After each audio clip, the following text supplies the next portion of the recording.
So a concussion is a traumatic brain injury, but it's more functional than it is structural. You can't see it on a CT or an MRI necessarily like you can if you have an ankle sprain where it swells. So it's caused by shearing biomechanical forces that actually injure the brain's nerves.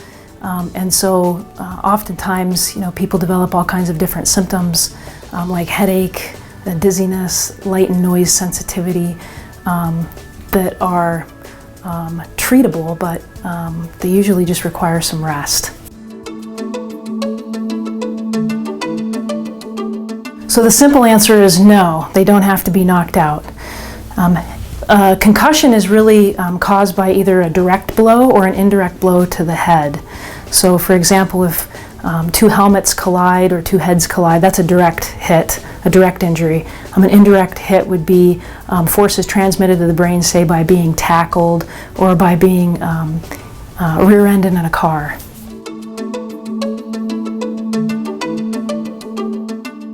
The signs and symptoms of a concussion are many.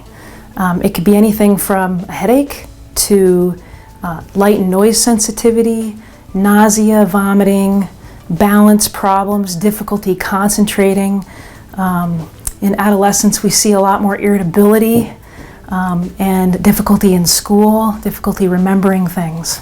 So the symptoms of concussion usually resolve on their own within 7 to 10 days, typically just with rest, both physical and cognitive. So if a person sustains a concussion during sport activity, they should be removed from that activity immediately. Even if you're not entirely sure that they've suffered a concussion, it's worth checking them out. And the law in the state of Washington says that if a person is injured and you suspect a concussion, they're not allowed to return to play in the same day. So by law, we're required to keep that athlete out until they've been evaluated and cleared by a physician. So a person can return to their sport or activity after they've suffered a concussion, typically if they've been symptom-free, both at rest and with activity.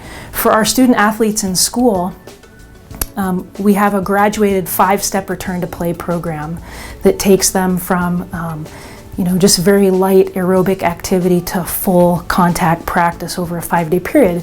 And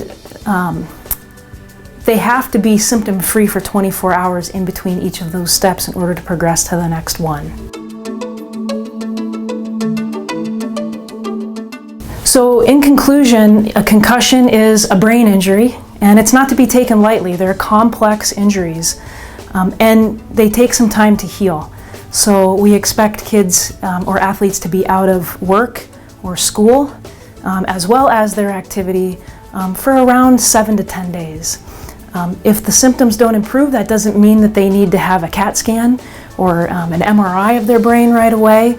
It just means that they need to be evaluated by a physician or the athletic trainer at their school if they haven't been already, so that they can be taught the steps to start to get better. And that's usually, like I said, in the form of cognitive and physical rest. And after they've completed that 5-day return to play protocol, they're free to return to sport.